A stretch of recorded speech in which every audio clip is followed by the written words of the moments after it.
Hello दोस्तों, स्वागत है आपका मेरे नए वीडियो पे। दोस्तों, एक हमारे अंदर डर बना रहता है कि सेफ़ म्यूचुअल फ़ंड में कौन सा लो रिस्क म्यूचुअल फ़ंड है जिसमें हम अपना पैसा इन्वेस्ट कर सकें।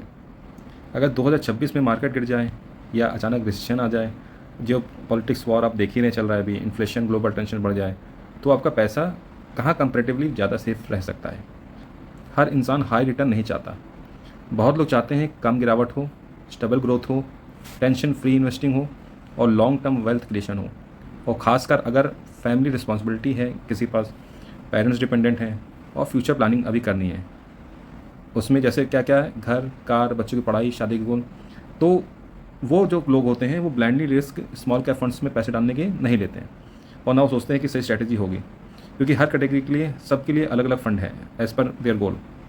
तो आज हम इस वीडियो में बात करने वाले हैं 2026 के 5 comparatively safest low risk mutual funds जो मार्केट वॉलिटिलिटी में भी कंपैरेटिवली स्टेबल माने जाते हैं। ये वीडियो बिगनर्स और लॉन्ग टर्म इन्वेस्टर्स दोनों के लिए यूज़फुल होने वाली है, तो वीडियो अंत तक जरूर देखिएगा। अच्छा दोस्तों, मैं एक डिस्क्लेमर दे दूं, जो फंड्स का नाम मैंने बताया है वो मेरी बाइंग एंड सेलिंग रिकमेंडेशन नहीं है। आपको जो बाई सेल करना है अपने सेबी रजिस्टर्ड एडवाइजर से पूछें या खुद अपनी एनालिसिस करें। चलिए दोस्तों, वीडियो आगे बढ़ते हैं। दोस्तों, पहला फंड है ICICI prudential equity debt fund. ये आईसीआईसीआई प्रूडेंशियल म्यूचुअल फंड का फंड है। ये एक एग्रेसिव हाइब्रिड फंड है। इसमें इक्विटी भी है और डेट भी है, यानी पूरा पैसा स्टॉक मार्केट में नहीं जाता, और यह इसकी सबसे बड़ी ताकत है। 2026 में मार्केट अभी भी वॉलेटाइल फेस कर रहा है, जैसा आप देख रहे हैं। ऐसे में प्योर इक्विटी फंड्स में डाउनसाइड ज़्यादा दिख सकता है। हाइब्रिड फंड्स जनरली गिरावट का थोड़ा कंट्रोल करते हैं। इस फंड की खास बात, लगभग 25 साल पुराना ट्रैक रिकॉर्ड है, बड़ा AUM है, एक्सपीरियंस फंड मैनेजमेंट है, इक्विटी प्लस डेट कॉम्बिनेशन है और लॉन्ग टर्म कंसिस्टेंसी है। तो उसी फंड का AM आप देख सकते हैं 46,000 करोड़ से भी ज़्यादा है। पिछले कई सालों में इस फंड ने एग्रेसिव हाइब्रिड कैटेगरी में स्ट्रॉन्ग परफॉर्मेंस दी है। इनके पोर्टफोलियो में HDFC बैंक है, रिलायंस है, आप देख रहे हैं बड़े बड़े नाम हैं, ICICI बैंक है, NTPC है, जैसे स्टॉक शामिल हैं।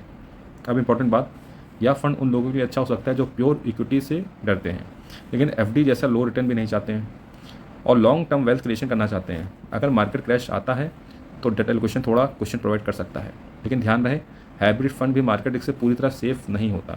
लॉन्ग टर्म हॉरिजन मिनिमम 5 साल का रखना बेहतर माना जाता है और SIP मोड में इन्वेस्ट करना ज़्यादा प्रैक्टिकल रहता है। इंटरेस्टिंग बात यह है, एक रिपोर्ट के अनुसार इस फंड ने लंबे समय में 1000 SIP को करोड़ों में कन्वर्ट किया है, यानी पावर ऑफ कंसिस्टेंसी बहुत बड़ी चीज़ होती है दोस्तों।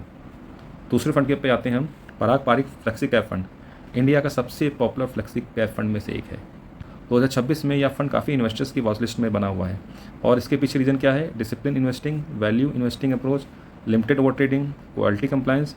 या फंड ब्लाइंडली मोमेंटम चेज नहीं करता, मतलब कि अपने रिटर्न के पीछे भागता नहीं है। ये इसका इन्वेस्टमेंट स्टाइल कंपैरेटिवली डिफेंसिव है, जैसे हमारे राहुल द्रविड़ जी। इस फंड की सबसे बड़ी खासियत है, यह फंड इंडिया के साथ फॉरेन कंपनीज में भी इन्वेस्ट करता है।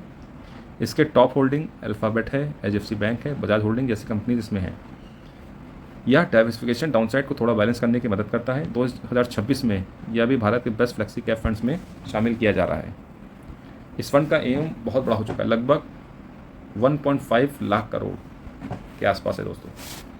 अब ऑनेस्ट बात, 2026 में कुछ समय यह फंड पेयर से थोड़ा अंडर परफॉर्म भी दिखा है, लेकिन एक्सपीरियंस इन्वेस्टर जानते हैं शॉर्ट टर्म अंडर परफॉर्मेंस हमेशा खराब चीज़ नहीं होती।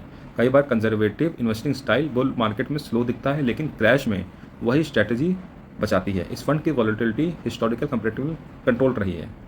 किसके लिए अच्छा हो सकता है? जो लॉन्ग टर्म इन्वेस्टर्स हैं, SIP इन्वेस्टर्स हैं, जो बिगनर्स हैं, जो भी शुरुआत कर रहे हैं, वेल्थ क्रिएशन जो करना चाहते हैं, इनके लिए ये बेस्ट है। लोग जो स्लीप पीसफुली इन्वेस्टिंग चाहते हैं कि आराम से चैन की नींद सोएं, लेकिन शॉर्ट टर्म रिटर्न एक्सपेक्ट करके मत बैठिए, या पेशेंस वाला फंड है। तीसरा फंड है दोस्तों ICICI prudential Nifty next 50 fund. Safe fund में इंडेक्स फंड क्यों? क्योंकि 2026 में पैसिव इन्वेस्टिंग बहुत तेज़ी से ग्रो कर रही। इसके पीछे रीज़न है लो एक्सपेंस रेशियो, किसी फंड मैनेजर पर डिपेंडेंसी डायरेक्ट नहीं है, ये एक इंडेक्स को फॉलो करता है। ट्रांसपेरेंसी है, लॉन्ग टर्म डिसिप्लिन है। और निफ्टी नेक्स्ट 50 बेसिकली उन कंपनियों का इंडेक्स है जो निफ्टी 50 के बाद आती हैं, मतलब future large cap potential company. Diversification अच्छा मिलता है, कंसंट्रेशन रिस्क कम होता है और लॉन्ग टर्म ग्रोथ पोटेंशियल माना जाता है। ध्यान दीजिए, ये कंप्लीटली सेफ नहीं है। इंडेक्स फंड भी मार्केट के साथ गिरता है, लेकिन इंडिविजुअल स्टॉक पिकिंग के मुकाबले रिस्क कंपैरेटिवली स्प्रेड आउट हो जाता है। 2026 में बहुत इन्वेस्टर्स एक्टिवली मैनेजमेंट से पैसिव इन्वेस्टिंग तरफ शिफ्ट हो रहे हैं, क्योंकि low cost investing long term में बड़ा डिफरेंस बनाती है। अगर किसी बिगनर को सिंपल इन्वेस्टिंग करनी है, लो कॉस्ट रखना है, लॉन्ग टर्म डिसिप्लिन चाहिए, तो यह कैटेगरी यूजफुल हो सकती है। लेकिन दोस्तों ध्यान रहे, 5 से 7 साल से कम का हॉरिजन इसमें नहीं रखना है। चौथा फंड दोस्तों HDFC gold ETF fund of fund. अब चौथा ऑप्शन थोड़ा अलग है। HDFC gold ETF fund of fund, जब भी वॉर टेंशन होता है, इन्फ्लेशन होता है, ग्लोबल अनसर्टेनिटी होता है, रिसेशन फेयर होता है, तो लोग गोल्ड की तरफ भागते हैं। Gold historically safe haven asset माना जाता है और 2026 में जियोपॉलिटिकल टेंशन की वजह से गोल्ड डिसीजन काफ़ी स्ट्रॉन्ग रहा है। अब फिजिकल गोल्ड खरीदने में मेकिंग चार्जेस दोस्तों लगता है, स्टोरेज इशू, कहाँ स्टोर करें, पीओटी देखना पड़ता है, चेक करना पड़ता है। लेकिन gold ETF fund of fund के जरिए आप इनडायरेक्ट गोल्ड एक्सपोजर ले सकते हैं। इसका फ़ायदा क्या है?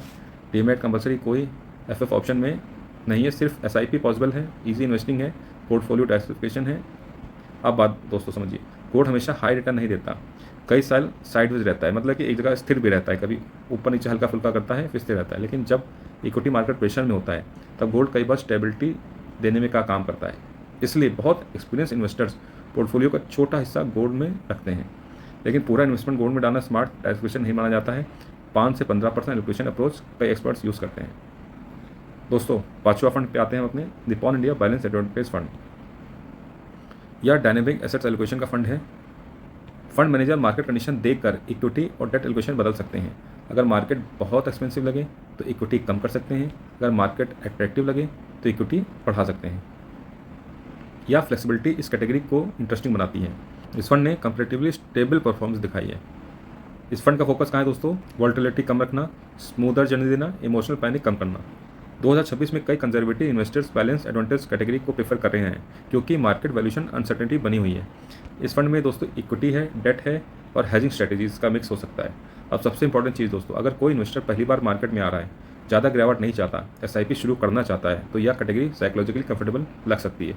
लेकिन फिर वही बात दोस्तों, लो वॉलेटिलिटी का मतलब नो रिस्क नहीं होता। हर mutual fund market link product है। तो दोस्तों अगर इस पूरे वीडियो को समराइज़ करते हैं तो स्टेबिलिटी प्लस ग्रोथ बैलेंस के लिए SSC potential equity debt fund सही है। लॉन्ग टर्म क्वालिटी इन्वेस्टिंग चाहते हैं तो पारंपरिक फ्लेक्सी का fund. Low cost passive investing चाहते हैं तो SSI potential Nifty next 50 fund. Safety diversification चाहते हैं तो HDFC gold ETF fund of fund. और लो वॉलेटिलिटी एक्सपीरियंस करना चाहते हैं तो Nippon India balance advantage fund. लेकिन सबसे जरूरी बात, कोई भी म्यूचुअल फंड गारंटी रिटर्न नहीं देता, रिस्क फ्री नहीं होता, ओवरनाइट रिस्क नहीं बनाता। रियल वेल्थ बनती है पेशेंस से, SIP कंसिस्टेंसी से और लॉन्ग टर्म इन्वेस्टिंग से। तो इन्वेस्टमेंट करने से पहले अपना रिस्क प्रोफाइल समझिए, इमरजेंसी फंड जरूर बनाएं, इंश्योरेंस रखिए और ब्लाइंडली किसी के कहने पर इन्वेस्ट मत कीजिए। दोस्तों अगर आपको ये कंटेंट यूजफुल लग रहा है तो आप वीडियो को लाइक करें, चैनल को सब्सक्राइब करिएगा और दोस्तों कमेंट करके जरूर बताइएगा कि आप किस फंड में, किस कैटेगरी में इन्वेस्ट करने का सोच रहे हैं। चलिए दोस्तों मिलते हैं अगले वीडियो में। Bye bye.